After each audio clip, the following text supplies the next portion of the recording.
kon nag gars yi xeex bi tey la gën a dëkk comme ni ko Amadou Ba bu Pastef waxee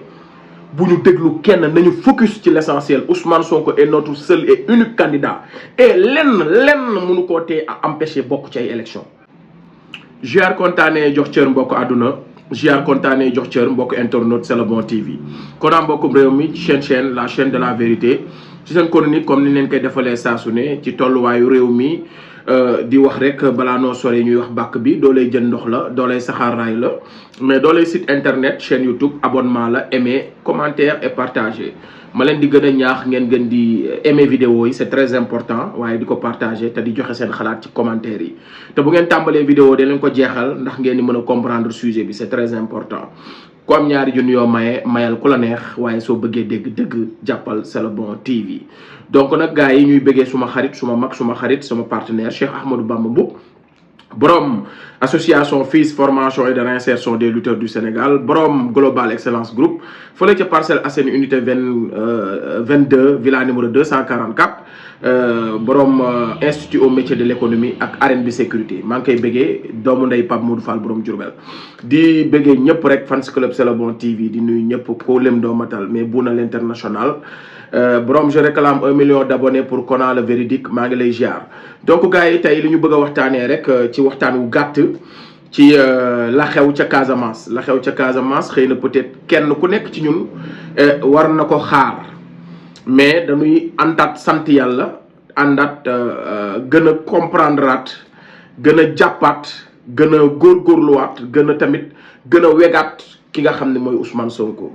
parce que lii lépp di xew moom waxoon nañu ko damay faral di wax ni bu noppee moo ngi wax bu noppee cax si lay gën a wax te doomu aadama balaa nga koo xam dëgg leader balaa nga koo xam dëgg ndaanaan balaa nga koo xam dëgg mu dëddu wala mu nekk ci ay loxo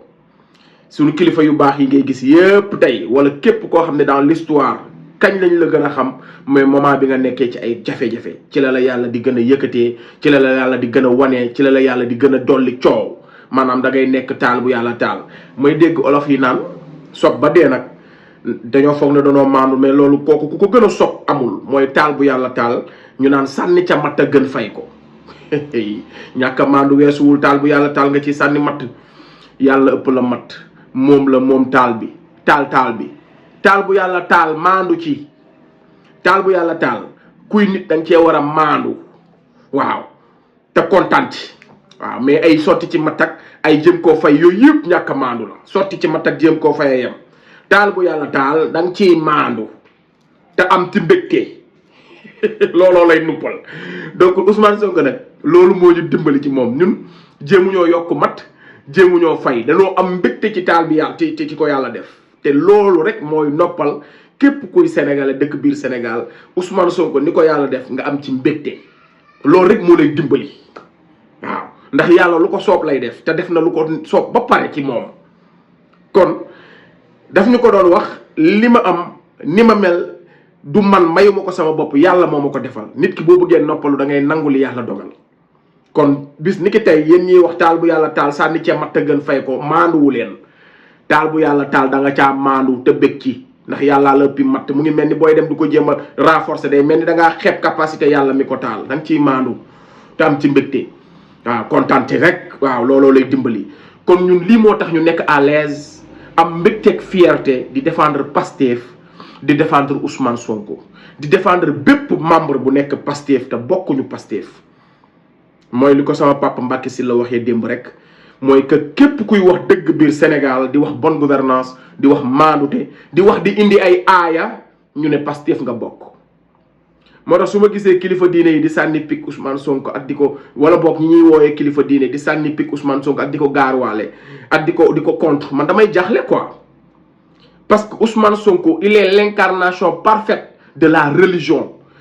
de l'islam loolu lay incarné maanaam da nga koy xool image am xam ne kii jullit xàqan la mu koy wax di ko jëfe ñuy signé pétition ci réew mi naan ay dañuy dem ci xalif général diw mu signé pétition parce que dañu bëgguñu fi góor jigéen dañuy dem ci xalif mu ne leen su ma faloo du ko jar su ma faloo góor jigéen du fi am waa ànd sàmm jikko yi vous êtes des témoins oculaires mu ne yéen su ma faloo du jar ngeen di dem ci kenn muy signé su ma faloo góor jigéen du fi am suma faloo li ñëpp bokk ñëpp ci yem loolu rek doy na ak taxaw yëkkati loxoom ne yor naa keesu nguur fukki at ak juróom kenn mënul génnee dërëm bu ma jël ci nguur wallahi xanaa lii doy na xanaa lii doy na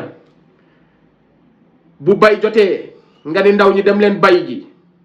vacances patriotiques génn leen ngeen dem ci tool yi ngeen bay su jàng jotee ci Covid bi rek a ci mujj enseignant bépp gëm projet bi demal nga jàngal xale yi des cours de renforcement gratuit enseignant bépp bu gëm Pastef deret banque de sang yi manqué nañ sang don de sang dem maye deret njëkkee ko ndax nee nañ la kilifa li ngay digle da nga ciy nekk Serigne Touba Khadim Rasoul nee na kilifa li ngay digle da nga ciy nekk ñëpp di gis ni yaa ngi ci ñu roy la ci la ngay tere da nga koy njëkk a ba Ousmane digal nañu lu baax tere nañu lu bon digal nañu jub wan ñu jub ñu gis ni kii ku jub la ñu topp ci ginnaaw nekkul daf ñuy digal jub te jubut yor ji koy téere déedéet kon képp ku contre Ousmane Sonko mooy bëgguloo dëgg mooy li Baye Mbacké Sylla wax bëgg it ñu ne àndoog Ousmane Sonko ba ngay fen dara jaru ko te Sénégal ñu bëri ñu ngi tombé ci piège boobu mooy li Baye su papa Habib Sy wax rek bëgg ñu ne la dangaa neutre ba ngay jeng wala ngay sëgg sa bët ci lu dul dëgg loolu ak naaféq la te bari na Sénégal fii ñoo xam ne dëgg la sax ànduñoo nguur mais complexé ak ñàkk fayda ak ñàkk bañ ku leen mere moo tax ñuy jéem a tëddee ñaaxaandaay ci loo xamante ni du dëgg am na ñoo xam ne ñu ngi jaakaar ne dañoo faral nguur sax faraluñu nguur waaye dañoo ñàkk fayda ragal na ñoo wax dëgg ñu ne leen Ousmane Sonko nga àndal ragal na ñoo wax li alxuraan wax ragal na ñoo wax bonne gouvernance ragal na ñoo wax ak njub atteg njub maanaam xutba rek boo ko defee ci njub ñu ne Ousmane Sonko nga àndal jamono ji kon moo jub moo wóor moo jub léegi nag réew mi bu dee dañ fiy tere ak njub dañu ko war a wax ndax Ousmane Sonko li ko teg lii lépp mooy jub ak dëggu ak dëggal ba ci lalu hôpital bee mu tëdd su ko neexoon tey fitna yi ñu koy teg yépp mu dakk mooy mu nangu rek ànd ak système bi ñuy dil au dos des Sénégalais loolu su ko nanguwoon suba Ousmane Sonko il sera blanche comme neige li tax mu doon menace ci homme d'affaires yi doon menace ci opérateur économique yi doon menace ci force étrangère yi doon menace ci nguur gi doon menace ci yenn sëriñ si parce que dafa woote ak njub te am na ñoo xam ne réew mi jubbantiku arrangé wu leen parce que ni ñuy amee baaxul ni ñuy amee c'est au détriment de la population lii rek la buñ ne lee lan la Ousmane Sonko def waxal dafa woote ak njub képp rek dong loolu mooy péché te képp kuy gor xam nga ni lii la def amul leneen lu mu def léegi nag damay ñëw ci tas dafay baax ñu fàttali leen ngeen gën a jàpp gën a gëm xam ni yéen a nekk ci dëgg parce que des fois suspicion day ñëw ci seen xel ndax acharnement bi day bari tuuma yi day bari soxor gi day bari fen gi day bari ci jëmmam il faut ñu leen di rappeler ngeen gën di rassurer que ni yéen a nekk ci dëgg te dara bu mu leen ci génne quelles que soient les conséquences ma ñëw nag ci jugement bi ñu ne Madiambal Diagne moo tweeté ma arrière loo leen tuuti rek ci ginnaaw bi police wala boog soi-disant force de défense et de sécurité police nationale après les événements de juin dañoo génnee vidéo ne dañoo am gis ay milices yu yor ay fetal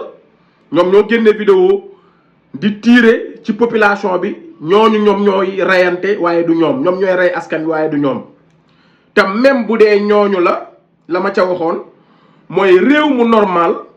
police du gis nit muy sàcc au lieu mu dem jàpp ko ne ko yaa ngi sàcc jàpp ko yóbbu ko def ko ni ñuy def sàcc yi mais da koy filmer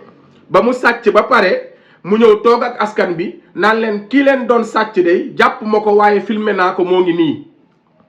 loolu la ñu police defal waaye ba ñu génnee ñoom sax vidéo bi ñu génnee c'est pas complet biñ leen génnelee vidéo bu complet bi buy wane nit ñooñu ñuy wax ñooy rey askan wi ñoom ak ñiy aar askan wi dañoo bokkoon oto ñoo dend ñoo ànd déggu leen de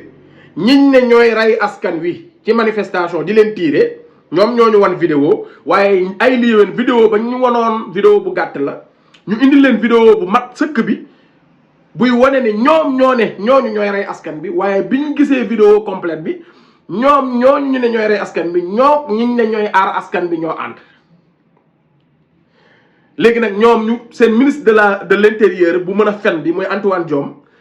génn def conférence de presse ne réseaux sociaux yi dañuy manipuler bàyyi leen di gis ci réseaux sociaux yi di gëm parce que réseaux sociaux yi ay manipulateurs ñoo fa nekk dañuy manipuler ay image te ñoom li ñu jël indil ñu ko ci réseaux sociaux la ñoom ñoo ko filmer indi ko ñu indil leen vidéo bu mat bi ñu pour weddi vidéo boobu ñoom ñu ne ñu bu leen gëm liy génn ci réseaux sociaux yi. tey nag ñoom ñoo ñu indil tweetu koo xam ni bu fekkoon sax ku crédible moo tweet waaye Madiambal Diagne kan mooy Madiambal Diagne Madiambal Diagne mooy ki mën a fen ba àddina ay waajuram ndeyam ak baayam ay doomam ñëpp fieruñ ci moom xam nañ ni Madiambal Diagne mii kat dafay summi pantalon ngir lu neex nguur kooku moo tweet est-ce que war nañoo sukkandiku ci tweet ci réew moo xam ni justice la justice bu ñu naan comme son nom l'indique est-ce que war nañ nekk ci ay salle de juridiction agence judiciaire de l'État di arrêté ab audience ndax benn tweet waxuma sax ki tweet du ma ñëwagum ci la personne ki tweet mais est-ce que tweet ci réew mu normal des agences de judiciaire de l'État dinañ sukkandiku ci ak tweet pour arrêter benn jugement boo xam ne dafa symbolique ci koo xam ne mooy le leader de l'opposition ay juges yu jàngi benn tweet est-ce que war nañoo sukkandiku ci tweet de un ñoom ñu doon wax bu leen gëm réseaux sociaux yi pourtant tweet bi ci réseaux sociaux yi la ma ñëw ci ki tweet léegi nag wax naa leen est-ce que réew mu normal dinañ sukkandiku ci ay juridiction tweet bu jugee ci réseaux sociaux te ñoom ñoo nañu réseaux sociaux yi c'est des manipulateurs te sax effectivement est-ce que ay juges yu jàngi war nañoo sukkandiku ci ab tweet boo xam ni c'est mensongère ki ko def il n'est pas crédible ba pare ki ko def dafa am fu mu far léegi nag ma ñëw nag ci ki tweet nag Madiambal Diagne ku ne xam na ni moom liñ naan bukki doy ñu seede ci bëy bu feebar Madiambal Diagne moom warta wax ci Sonko wala mu wax luy rafet ci Sonko loolu moo ñuy jaaxal Madiambal mu wax lu rafet ci Sonko moo ñuy jaaxal barki démb la toog ne Sonko bu faloo waa Touba am ngeen problème ndax façon diine bi ngeen yor saaga waa Touba façon diine bi ngeen yor bu Sonko faloo ngeen am problème parce que salafiste la façon diine bi waa Touba yor Touba ban façon diine lañ yor léegi loolu waa Touba ñoo waroon a summeeku ñi xam li mu bëgg a wax xasul Sonko ñoom la xas waa Touba façon diine buñ yor waa Touba ban façon diine lañ yor ak Touba lan lañ def lu jubadi ba ab président di ñëw ñuy seen diine di am problème wala ñoom ñuy am problème lan lañ nekk lu jubadi lu dul dëgg ak yàlla ak yonent bi loolu c'est des cases maanaam Madiambal saagawul Ousmane Sonko waa Touba la saaga ci ku xam léegi ki tweet kan la Madiambal léegi ñu ne agence judiciaire de l'État muy interrompre audience naan dañoo dégg ni dañoo fer ci wéwu bëy léegi suñu justice dafay for ci wéwu bëy dañoo dégg ni kii jugé dafa am lien parental ak kenn ci mairie de Ziguinchor mais loolu xanaa lu bees la ma wax leen tuuti Cour suprême ki jugé jugement bu historique bi ci turu Ousmane Sonko waaye balaa maa ñëw ci ki jugé la mu lien parental yi mu am ak conflit d'intérêt bi am foofu ndax waroon naa jugé Ousmane Sonko waru koo jugé damay ñëw ci ki nga xamante ni tey mooy soxna Marème Diop Gueye soxna Marème Diop Gueye elle est entrée définitivement dans l'histoire mooy avocat général la xawma je ne sais pas ca fële ca jugement wu Cour suprême ba nga xam ni ñu ngi koy tàccu si ngay xamee ni justice Sénégal dafa non ndeysaan justice Sénégal dee na pourtant li mu wax droit kese la wax elle n'a rien fabriqué droit dong la wax ne lii droit wax moom laay wax parce que loolu laa jàng ñu koy tàccu di ko féliciter ba tey turam dugg na ci histoire te pourtant li droit wax dong la wax inventé wul jar woon sax ñu koy tàccu dans un état normal mooy nga wax li droit wax li nga jàng ñu lay tàccu kon lan la yéen suñu yeneen juges yi di wax ak suñu yeneen magistrats yi lu neex exécutif bi lu neex Macky Sall la ñuy wax bu demee ba juge wala magistrat wala avocat bu waxee li droit wax ñu di ko tàccu mais mon pays va très mal xoolal soxna si tey man xawuma ko woon, j'ai tellement ravi de la connaître, muy soxna Marème Diop Gueye. tey am na respect bu mu am ci kanamu sénégalais yi ndax elle a osé ce que les hommes n'ont pas osé. Elle a osé de dire le droit comme ni mu ko jàngee. te am na ñu ko mag ñu ko ëpp ay njàng ku mel ni Ismaïla Madior Fall day summi tubayam moom muy jigéen takk sërëm. moo tax ñu naan ni gor ak gore ak gëm ak fit séntuwuñ ko ci kenn, mën na fël fu ne. kon soxna Marème Diop Gueye elle est entrée dans l'histoire. waaye tey ñu ne tweet bu Madiambal Diagne def moo tax ñu ne dañuy interrompre parce que dafa am benn lien bu am ci juge bi ak kenn ci kuy liggéey ci adjoint maire de Ziguinchor, je ne sais pas. te loolu du dëgg. kii wax ndax waru nañ ko déglu Madiambal du ku ñu war a déglu même bu doon dafa neutre ndax amul crédibilité te wane na ak péeteem ci nguur. waaye est-ce que ci réew mu normal ab tweet bu jógee ci réseaux sociaux war na tax ñuy interrompre li nga xamante ni tey jii moom mooy audience. loolu c'est catastrophique dans un état. mais si nguuru Macky Sall moom on attend li ñuy xaar sax ñëwagul. léegi Ablaye Ndiaye bi nga xam ne moo atte ñàkkal Ousmane Sonko ci Cour suprême ñoom ñoo indi lien parental wu am wala am na fu mu wala kii dafa am fu mu bokkee Ousmane Sonko wala daf ko jege. Ousmane Sonko ñi ko mës a jugé yépp boo toppee am na fu ñu bokkee ci ministre yi wala ci Macky Sall wala ci Marème Faye Sall wala ñu bokk koo xamante dafay liggéeyee ministère de la justice. exemple ci Abdoulaye Ndiaye bii moo jugé Ousmane Sonko moom ak Alioune Ndiaye bii liggéeyee ministre de la justice lu ñu bokk ay frère lañu. waaye moom ak Abdoulaye Sylla bi nga xamante ni xaritu Marème Faye Sall la ba nañ sax yooyu yaay day présenté wu président xaw ma élection présidentielle. seen jarbaat la te moo àtte Ousmane Sonko ñàkkal barki Dembo Ndiaye. kon di wax naan diw mi kat dafa jege Ousmane Sonko warta àtte te Ousmane Sonko ñi koy àtte yépp Macky Sall leen di tabb ñii dañuy bokk ak moom ci deret ñii bokk ak moom ci gis-gis ñii bokk ak moom ci liggéey ñii bokk ak ay soxnaam. ñoo mës a àtte Ousmane Sonko di ko àtte ñàkkal mais avocat Ousmane Sonko yi ay gentleman lañ yooyu duñ ko sax focus parce que jàpp nañ ni nit ki droit nga war a wax. droit nga pour nga wax ko moo tax ñu teg la fa teguñu la fa pour dangaa bokk ak diw ñun loolu lañ gëm. kon on a tout vu ci nguuru Macky Sall mooy dem nañ ba léegi tuitu Madiambal Diagne mooy interrompre li nga xamante ni mooy ay audience. kon gars yi nañu xaar lépp waa Ziguinchor nañu gën a takku ñu gën a taxaw waa Sénégal li ma leen doon wax rek rien n'est encore perdu ndax rien n'est encore joué. sooy xeex da ngay nangu nekk ci ay moment de faiblesse moo lay may pour nga gën a taxaw. kon nag gars yi xeex bi tey la gën a dëkk comme ni ko Amadou Ba bu Pastef waxee bu ñu déglu kenn nañu focus ci l'essentiel. Ousmane Sonko est notre seul et unique candidat et lenn mënu koo tee à empêcher bokk ci ay élections ndax nee naa leen yàlla moo aay ci potum buur. justice bi du yëpp ñoo nëpp du ñëpp ñoo mel ni Ismaïla Madior Fall du ñëpp ñoo mel ni Alioune Ndiaye bu Cour suprême du ñëpp ñoo mel ni Mamadi Diouf du ñëpp ñoo mel ni Me El Hadji Diouf et cetera. am na ñoo xamante ni bu ñu egsee ci ñoom dëgg jib waaye nag dañ leen di affecté di leen sànni foo xamante ni nii dossiers yi nga xam ne mooy dossier politique yi duñ ci mën a jot waaye ñi baax ci justice bi ñoo ëpp foofu.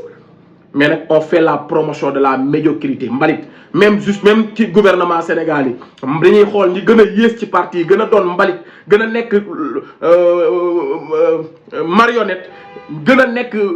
sumikatu tubay kooku la ñuy jël fal ko parce que moom moo gën a neex a manipuler. mais ñi gëm seen bopp gëm liggéey mën a liggéey kenn du leen jël. Sénégal ak ci nguuru Macky Sall ils font la promotion de la médiocrité. gën leen a partager gën leen a aimer focus. Le combat continue. Jaa ngeen jëf.